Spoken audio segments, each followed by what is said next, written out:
Les gars, le Bitcoin est en plein essor en ce moment et on est sur le point d'atteindre le même niveau que celui qui nous a rejeté précédemment lorsqu'on a vu les fake news concernant l'ETF du Bitcoin. Alors les gars, aujourd'hui il faut que je vous parle de tout ceci. Je vais vous parler de la prochaine étape majeure pour le Bitcoin. Est-ce qu'on va réussir à dépasser cette ligne rouge, cette résistance? On parlera d'autres choses bien entendu, je vous parlerai un petit peu de la dominance du Bitcoin, on discutera de la raison pour laquelle on est en train de remonter, j'ai des choses vraiment importantes à vous montrer aujourd'hui. Donc si vous êtes appliqué dans l'espace des crypto-monnaies, assurez-vous de rester du début jusqu'à la fin pour ces infos.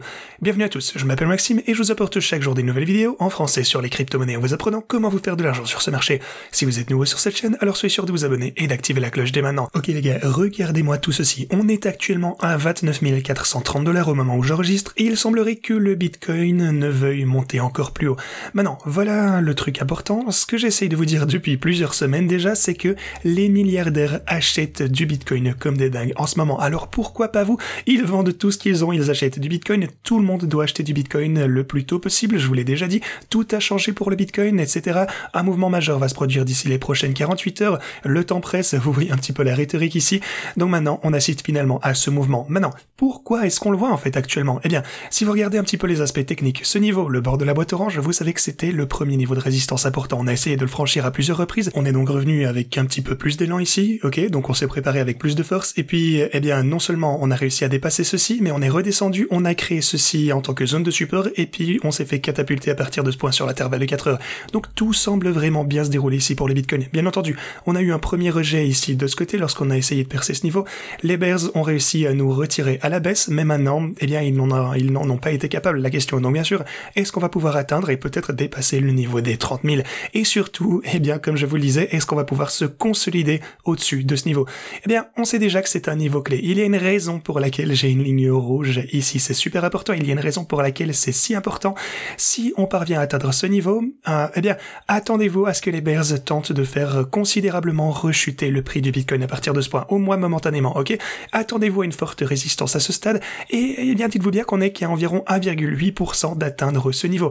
Alors, ce que je ferais personnellement, encore une fois, personnellement, si vous voulez acheter du Bitcoin, en tout cas, si vous en aviez acheté alors qu'on était à des niveaux précédents, en prévision de tout ce qui allait se dérouler à la hausse, en tout cas, si vous n'avez pas acheté du Bitcoin ici, c'est le plus important, ou même de ce côté en fait, si j'étais vous, j'attendrais qu'on puisse potentiellement dépasser ce niveau et qu'on ait un support bien fixé aux 30 000 $. Maintenant, le jeu n'en vaut pas la chandelle. Si vous avez la chance d'acheter aux 30 000 $, c'est bien, mais si on arrive ici, eh bien attendez-vous à une sorte de réaction, au moins potentiellement un gros rejet, j'aurais envie de dire une réduction supplémentaire. Donc on pourrait voir quelque chose peut-être comme ceci, et puis finalement dépasser ce niveau. Et à ce stade, une fois qu'on aura déjà eu un rejet, eh bien il semblerait plus probable qu'on puisse réellement, encore une fois, dépasser la totalité de ce niveau. Alors encore une fois, soyez prudents, proche d'une résistance. D'un point de vue risque-récompense, je préférerais abandonner ces 1,8% de gains et de simplement attendre qu'on soit finalement au-dessus de ce niveau, qu'on le transforme en support solide et puis qu'on puisse se faire catapulter à partir de ce point. Voilà ce que je ferais encore une fois si vous recherchiez à entrer dans une position longue, ou en tout cas si vous voulez accumuler du Bitcoin à ce stade. Pour le coup, accumuler c'est jamais une mauvaise chose si vous décidez de holder votre Bitcoin long terme, mais bien entendu sur cette consolidation, ça aurait été encore mieux d'accumuler, bien entendu. Maintenant c'est trop tard pour se dire j'aurais voulu acheter plus tôt, mais bref, c'est essentiellement ce que je surveille en ce moment. Une autre chose d'ailleurs, c'est que si vous regardez un petit peu l'hebdomadaire, vous savez qu'il y a quelques jours je vous parlais du fait qu'on était en train de dépasser cette structure du RSI, ce que j'adore voir. Donc on dépassait ce pattern pour le RSI, attendons de voir si cette chandelle hebdo va pouvoir se clôturer de cette manière.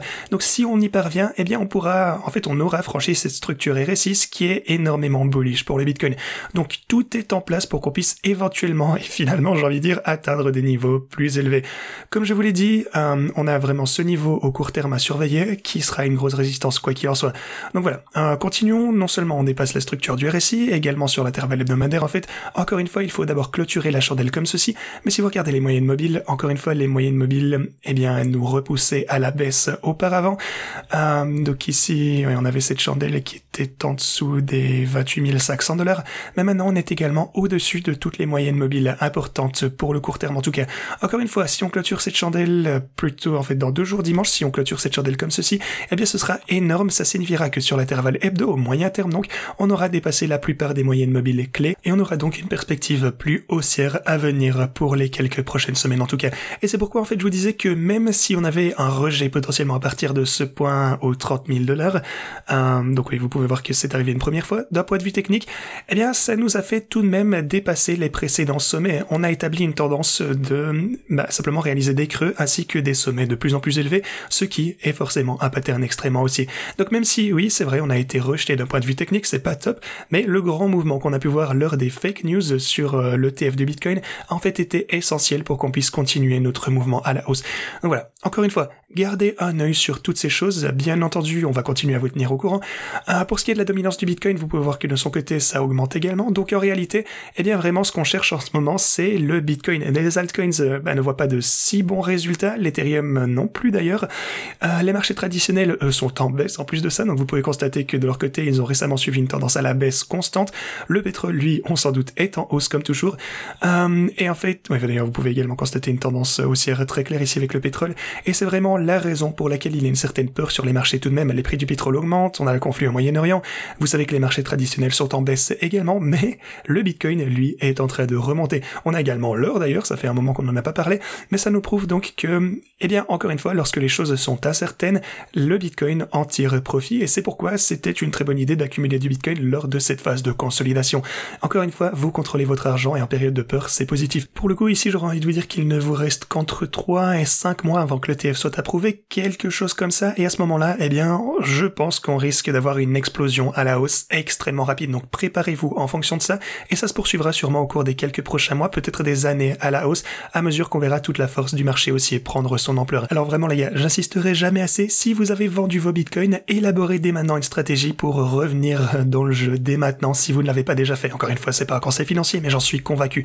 Maintenant, pour les bots de trading, vous pouvez voir que tous les bots bitcoin ont pris leurs bénéfices, les bots Ethereum sont en train de souffrir de leur côté, donc ils ne sont toujours pas, eh bien, ils n'ont pas pu atteindre leur prix de prise de bénéfice ici sur les bots d'Ethereum, ce qui est dommage bien entendu, mais voilà, grosso modo, dans l'ensemble, les bots sont toujours en bénéfice, ce qui est toujours positif. Bien sûr, si vous souhaitez utiliser ces bots par vous-même, descendez dans la description de cette vidéo, réclamez d'ailleurs jusque 60 000 $ en bonus ici en cliquant sur ce lien, et puis une fois que vous aurez votre compte OKX, vous pourrez ensuite eh bien, cliquez sur rejoindre maintenant. Il ne vous reste d'ailleurs plus que 11 jours pour cette promo. N'hésitez pas à faire ceci le plus tôt possible. Et d'ailleurs, à mesure que le Bitcoin est en train de réaugmenter, vous pouvez voir qu'on est actuellement à 29 600 $, on approche de plus en plus de ce niveau. Au moment où je publierai cette vidéo, eh bien, on verra si on a potentiellement déjà dépassé ceci, mais voilà, vous connaissez déjà le principe. Si on n'a pas encore atteint ce niveau, préparez-vous à une forte résistance et potentiellement un rejet au niveau des 30 000. Ok, continuons.